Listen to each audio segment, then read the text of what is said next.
Pero bueno, seguimos en los 30. Bueno, ya estamos en los 40 en la filmografía de nuestro querido Howard Halcones. Casi en los 50. En el 48 hizo Río Rojo, uno de sus grandes westerns.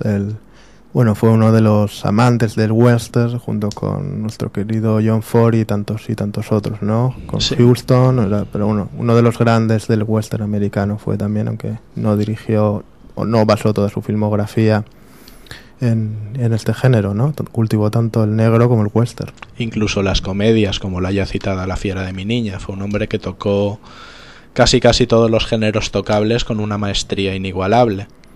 Pues así es. En 1951 rodó El enigma de otro mundo, que yo sé que es una película por la que sientes verdadera estima.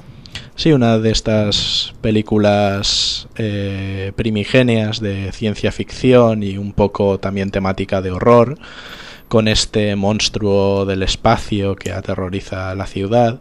Una película quizá menor, pero bueno, de grato recuerdo, y que abrió las puertas a otras grandes producciones como el The Day the Earth Stood Still o Forbidden Planet, que bueno, ya marcaron cátedra, ¿no?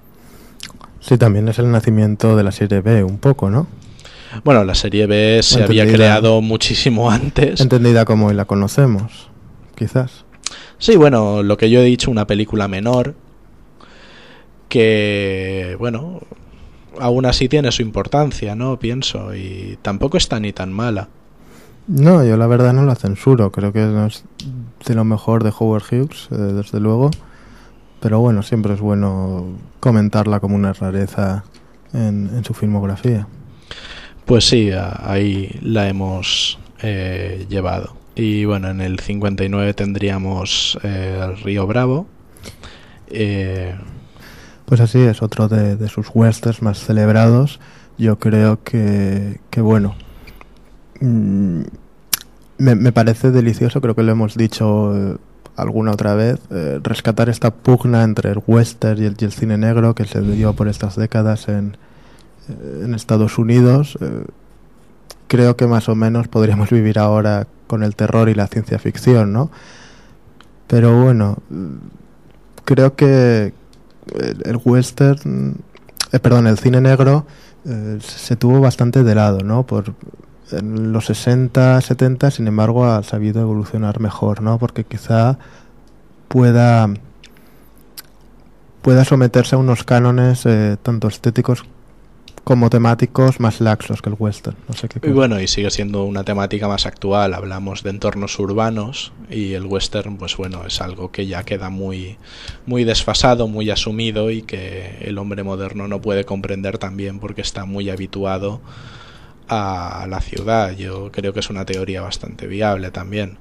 Ya dije en su momento que me quedaba con los westerns y que el cine negro te lo dejaba casi enteramente a ti, aunque es un género por el que también siento muchísimo amor, ¿no? Pero, en fin, yo me crié con los westerns y los considero uno de los géneros mayores, aunque esté muerto ya prácticamente, del cine. Bueno, yo es que lo que creo es que debería reinventarse el western, ¿no? No necesariamente ambientarlo siempre en el viejo oeste, ¿no? Como vemos en otras películas, como por ejemplo Los Siete Samuráis de Kurosawa o Taxi Driver de Scorsese, un acercamiento a este género, pero en ambientaciones totalmente distintas, quizás cogiendo los parámetros argumentales, la moralidad del western, o más o menos las ideas y la forma de concebir la vida de los personajes del western, y ambientándolos en otros parajes alejados del salvaje oeste y más actuales. Se podría hacer una especie de neo-western.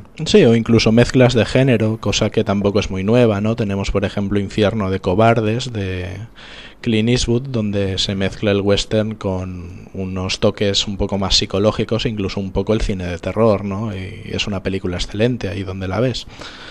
Pero bueno, nos hemos saltado una película de la filmografía, creo. En el 53 Howard Hughes hizo Los caballeros las prefieren rubias, una película también de muy grato recuerdo. Pues así es, yo creo que si no su mejor película, sí su más icónica, donde vemos a esta, bueno, tremendísima Marilyn Monroe vestida de rosa danzando. y bueno, yo es una de las más queridas de su filmografía, ¿no? No la consideraría la mejor, pero igual que Casablanca, no es la mejor película, pero es la más querida. Sí, pues con esto igual. La más reconocible también, ¿no? Es una imagen que se ha explotado casi para todo, yo diría. Marilyn se la recuerda, entre otras cosas, por este posado, ¿no? Y bueno, continuando con la filmografía, en el 66 rodaría El Dorado, volviendo a Sudamérica, donde ya hizo su Viva Villa, que fue una película bastante celebrada, se nos ha olvidado comentar, y ya en el 70 acabando su filmografía con un western de los que tanto le gustaban, con Río Lobo, yo creo que la tercera parte de sus grandes ríos. Pues así es, Entre Ríos y Howard anda la noche, ¿no? Bueno, yo la verdad es que al hablar de Howard Hughes, de John Ford, de toda esta gente de los 40 y 50, Houston, yo creo que estos fueron los hombres que han contribuido a la frase inmortal y que bueno, hemos oído tantas veces, de ya no se hacen películas como las de antes, ¿no? Este cine artesanal, con un especial mimo, cuidando este lenguaje cinematográfico hasta el extremo, y como en estos géneros, creo que en parte del éxito es que el género negro y el género del western era cuando empezaban a despuntar, ¿no? Y creo que esto fue lo que más influyó en esta forma de hacer cine. Pero bueno. Sí, bueno, yo hablaría de ellas como películas tremendamente sólidas, ¿no? Unas películas donde la realización era mirada con lupa, donde el resultado final era, bueno, sometido a toda clase de pruebas, de exámenes, donde la película era rodada y rerodada, montada y remontada, hasta que, bueno, no se podía hacer nada más con ella, y entonces el resultado final era inmejorable. Es algo que se ha estado perdiendo últimamente. Estamos viviendo una época de una especie de todo vale cinematográfico bastante triste, y por eso pienso que la frase esta de ya no se hacen películas como las de antes es más cierta hoy que nunca, ¿no? Y bueno, más comparando estas dos películas sobre gángsters tan dispares que ya hemos comentado antes, como es este Scarface excelente y este Enemigos Públicos tan y tan decepcionante. Pues así es, y fíjate ahora que hablabas de esta película tan sólida, tan bien hecha, se usaron 3 personas solo para el script, ¿no? Cuando en la actualidad vemos que hay una persona que vigila los fallos de récord y probablemente esté empleada en otro asunto de la película, ¿no? Y simplemente es que la ve ahí prestando un poquito de atención y luego, bueno, pues salen las cosas como salen, pero aquí es que era algo que es que no se podía pasar nada, y había 3 personas a cargo solamente de esto. Sí, la continuidad es algo también que se ha ido dejando muy de lado. Yo recuerdo que en grandes cintas de este periodo pues sí, había más de una persona en continuidad. Un ejemplo, pues El Tercer Hombre, de Carol Reed, que es una película que, de tan demencialmente compleja como es, no tiene un solo fallo de récord. En esta lo mismo, ¿no? Los vestidos, los trajes, que ya son bastante complejos de por sí, que pueden variar de plano a plano, pues exactamente igual, con las mismas solapas, con los mismos accesorios, en fin. Fallos de los saltos de eje, por supuesto, aquí eran cosas impensables, ¿no?